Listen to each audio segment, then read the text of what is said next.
What's been you got any? I'm sure you've had some amazing stories from some of your clients.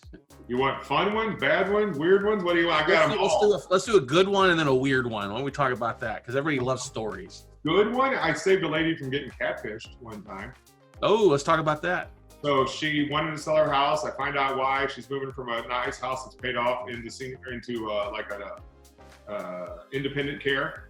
Yep. And she needed to unlock that money to send it to her boyfriend in Africa, who was working on a $500 million deal, but he just needed $85,000 to unlock some permit to get the $500 million so he could come back home and live with his princess forever.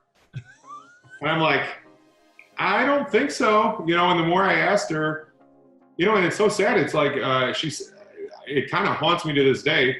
I go to pick her up to take her to closing, and I keep asking her, are you sure you want to do this? Are you sure you want to do this? And she goes, I just don't want to be alone.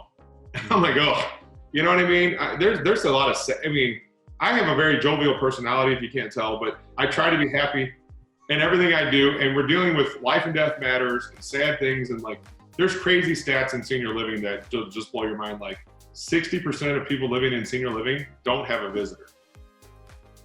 So think about that. We got families and kids and life, and we complain about how busy we are. And then one day, no one ever comes to see you again.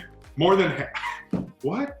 Life is short. You got to enjoy it. And I love my job because I have always loved real estate, and now I get the joy of helping these families too with this burden. You talked about the kids and the shag carpet and all this. A lot of the times, the burden falls on one of the kids that's still in the hometown. Mm-hmm. Other kids live 400 miles away, so they all think that the sister who's in town that's saying mom's deteriorating is crazy. Oh, you're crazy. That's in your head. It's not as bad as you think. But that kid when I say kid, she's 60s.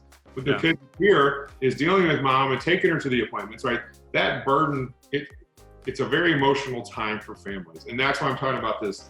I want to work with the best of the best, right? The people that would rather lose a deal to save face than to try to get one over on somebody. That's not it at all. This is more put people first and do the right thing. In real estate, we already know that the houses that need the updating is that's our opportunity to add value, right? So that's what I'm doing. Wow, I love that, man. That's a good thing. That was a great story there. What's another story you got? A craziest one is a lady sold me a house that was worth $250,000 for $50,000.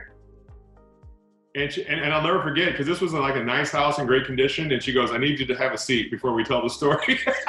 And I'm usually asking them to take a seat. And she's like, I need you. So she goes through the whole thing. And long story short, her husband did something really bad and the FBI came after him. He fled the country for years. And listen, and she was rich, right? She was rich. Here's a crazy thing. She spent millions of dollars that they had over those years. When they finally caught him in the divorce, now she owed him half of that money, even though he was gone on the run. And it gets better. I'm not even close to done to that story. From prison, he took the house out of her name and put it back into a trust name that he had. So when you're in prison, you have plenty of time on your hands, right? So he got the county convinced that it should go through the deed, or the quick claim deed, right? And he got to put it into his name. So then she had to fight with lawyers to get her house back from, in essence, herself. We had one where a lady signed as a wife, and it was really his worker. It was a mobile closing, and we go to clean out the house, and the wife shows up. The husband never told the wife what was happening. That one took a couple. We're dealing with humans, right? I've got to go. I'm going to think of the right way to say this. 2 sisters. The brother passed away. He had a 3-bedroom house, a master bedroom, an adult movie room, and a prayer room. The sisters said, we're not going back in there again. Just make us an offer.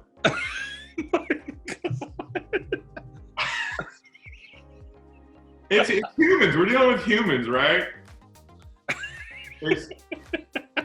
Takes all types to make this world go around, doesn't it? I don't know. I like it. If everything was normal, I wouldn't like it. That's the fun part. You're unlocking. I would like to say I'm a puzzle piece. I either fit in really easy or I don't, and either way.